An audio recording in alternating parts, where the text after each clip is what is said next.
alright. I've been tinkering a lot with my team, and I've gathered like as much information as possible. But there's still some certainties around the teams, with some injuries, some doubts, and some players not being added to the game. But could this possibly be the near perfect draft? I don't know, but I feel like it could be, since I've covered most of the bases and most of the like teams and players that I really needed in our teams. So let's get into it. First up are the two goalkeepers, COSTA and ROCHET. Now COSTA only had 2 appearances in the World Cup qualifiers. I'm only going to be judging all these players on World Cup qualifier stats because that's the most recent tournament they've been in. But even though it's just 2 appearances, he has been keeping clean sheets with Porto, so that's a huge factor. He kept like 3 clean sheets. He saved penalties as well. Like we were all very annoyed when we didn't own Diego Costa and he was getting all those returns in our UCL fantasy teams. So that's why at 5 million, and I don't have any Portugal players, and I want to cover that Portugal defense since the manager is mostly gonna be defense minded. The man, even though he has a wealth of talented attackers, the manager's style is defensive approach. So it's better to get a defender rather than an attacker because there's so many uncertainties on who's gonna score the most goals, who's gonna be providing the assists. Because Ronaldo have dropped off a bit. He might have a great tournament, but I just do not know like what he'll do. He always turns up in international games, but I have to see first before I take a chance on him. So Diego Costa is in. And for the second goalkeeper is SERGIO ROCHET from Uruguay. 4 appearances in the World Cup qualifiers, but between him and their like veteran goalkeeper who has won them a Copa America in 2011, but the new manager is preferring SERGIO ROCHET as their number 1 choice goalkeeper, so it's better to just take a chance on him rather than the other one. So, and he's just 4 million. I picked him mostly because of what people on Twitter saying, that Twitter community are not dumb people. They're really fucking smart people. So when they're providing you with some stats and a huge threat about a player, listen to them and take notes. So ROCHET is in. On to the defense, and in the back line there's TRIPPIER, DUMFRIES, MAEHLE, Shaw, and SOSA. Mostly cheap players on the defense, and just pick defenders based on what the overall nation's approach is, which is have to be defensive. So, and also allow more money to spend on the attack, because in this game forwards are the gold mine. Forwards, we have to spend the most money on forwards and some on the midfield. First up is TRIPPIER. He only got 3 appearances, but that's just because I think Kyle Walker also rotated around him at that time. But now Kyle Walker is injured. TRIPPIER is definitely gonna start right wing back because Gareth Southgate doesn't rate Trent, and he only picked Trent because Reece James got injured as well, and that's a big blow for him. So yeah, probably Walker and Reece James starting the right wing back role for England, but now both of them are injured. Walker is coming back, but we just don't know when he will start, so it's better to just bet your odds on TRIPPIER. TRIPPIER has been in fantastic form for Newcastle. He has been scoring goals from free kicks and assisting most of the times. And with Gareth Southgate's approach to just defense heavy and just grind out the win, like it's gonna be an easy clean sheet. It could be an easy clean sheet. We just can't assume that it's just gonna be a guaranteed clean sheet. It's still football. Anything can happen. Next up is DENSEL DUMFRIES. Got 10 appearances, 1 goal, 1 assist. It doesn't seem the best, but if you've seen him in the Euros, he almost played like a left winger, just because he just wants to play wherever he wants. He just wants to bomb forward, hug the outside of the touchline and outside of the penalty box, and just try to keep on scoring. He's just doing the same for Inter, and he's just gonna do the same for the Netherlands. He's a very important pick on our drafts. Like, you have to, like, he's, I would say, number 1 defender to pick, just because of the attacking threat. And in the Euros, like, he scored like 2 goals, I think, and just kept on getting assists as well, and the clean sheet just made it even better. And we were just, if a lot of people didn't have him back then, a lot of people didn't even know who he was. So now with that information, we just can't miss on him. Not this time. Certainly I'm not gonna miss out on him. Next up is JOAKIM MAEHLE. He's got 9 appearances and 5 goals. Those are some really good numbers, too good to be true. But I've heard that JOAKIM MAEHLE, who has dropped off a bit. I don't know what he'll do, but for 4.5, like, he's a complete steal, I guess, because of what he has done in the World Cup qualifiers. And he was another standout option in the Euros fantasy game as well. He was one of the best budget players around. Yeah, he was an absolute gem. So yeah, let's run the clock back on him.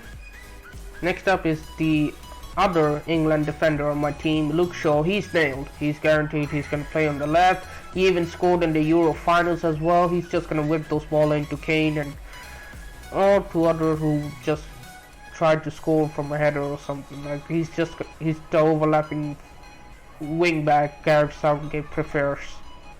There's not much to say about him. Even though he doesn't play well for Man United or very inconsistent, he turns up for the national team. Just one of those players, just always turns up in international football. And finally, BORNA SOSA from Croatia. We all just gonna pick him because he's 3.5 million starting left back for Croatia. That's all. Just don't know much about him as well. He's got 5 appearances, and I don't know how attacking he is, but he's just there for just playing, getting that guaranteed start, and just being that cheap enabler. 3.5 million. You can't go much wrong with him.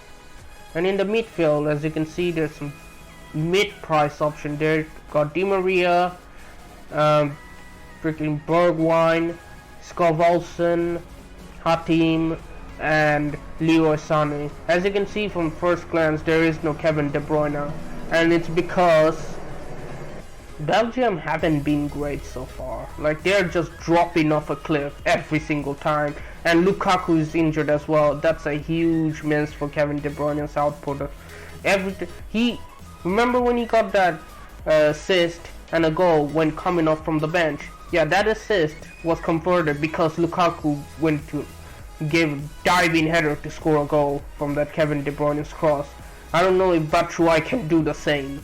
It's just no comparison to what Lukaku can do compared to Batshuayi. And that Kevin De Bruyne and Lukaku partnership is really crucial for Belgium, because I don't really like the Belgium manager as well. His lack of game management. He makes late substitutions as well to change the game, and he just tries to sit back as well, even though the defense isn't that great. Even Kevin De Bruyne, in an article I've read, said that that Belgium should know what their expectations shouldn't be that high. Like, there aren't that big of a squad depth and big name players who are turning up for the clubs and to be informed for the national side to help out. So let's just see what I have. First up is Di Maria. He's got 13 appearances, 3 goals, 1 assist. It's not the best, but it's certainly not the worst. We did see Argentina play yesterday in a friendly match against UAE, and he just in 45 minutes he was taken off just because of he just came back from an injury, and the manager would like to make him stay fit for the important matches like the World Cup. That's it. But in the first half, he done the damage already. He scored 2 goals and an assist. He started the game on fire, and yeah, like if he played on the right wing, I didn't expect him to play on the right wing. I thought Argentina would play 2 up top. He was certainly right there in the right wing, but also cutting inside to score. I didn't see the match properly. I just saw the highlights and stuff like that, but that's all I needed. Like, international football is boring anyway. That's all the information I could gather for Di Maria. He's an exceptional player. He still got it. He's the main creator for Juventus as well. When he was fit, Juventus was doing well in attack. When he was gone, Juventus are void of any ideas. So yeah, you can see how integral he is, and he could provide a really good option pairing up in the midfield. Next up is Bergwijn. I'm not going to talk about it too much, otherwise this video is going to be way too long. Just give you the key points and finish up quick. Bergwijn, he's gonna play as the striker. There's no doubt, because Depay is injured. So he's one of those players in our games now that's gonna be playing out of position. So that's why he's a clear option. He's just what, 8 million? Like, you can't go really wrong with that. He's getting an out of position player in a Netherlands attacking side. And Bergwijn has been really good for Ajax as well. So he's in. Next up is SKOV OLSEN, a much better pick than Eriksen as well. He's 2 million cheaper than Eriksen, and yet he has better stats and more attacking involvement than Eriksen. Eriksen is on pens, whatever, but he's got the goals and assists better than Eriksen. So it's better to just go for him instead. I just do not know who he is. I'm just gonna find out in the World Cup. I just know about him through I would say Twitter or YouTube videos. That's all. And then I check the stats, and stats are really good as well. Next up is HATEM. I think he's the only 4 million midfielder playing. He's a veteran player for Qatar. Here I didn't display his World Cup qualifier stats because Qatar didn't have to play. They're the hosts. And so instead I just posted the CONCACAF Gold Cup. That's the most recent tournament he's played, and he's posted some good stats like 5 appearances, 3 goals.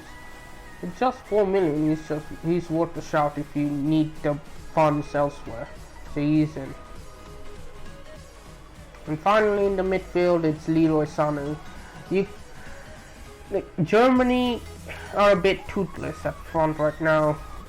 And they did play a friendly match yesterday. Sané didn't do much, but I think he was conserving his energy to be fully fit for the World Cup, and nothing happens to him until then. And his stats are really good as well from the World Cup qualifiers. 9 appearances, he's got 4 goals and 2 assists. It's better than Di Maria's one.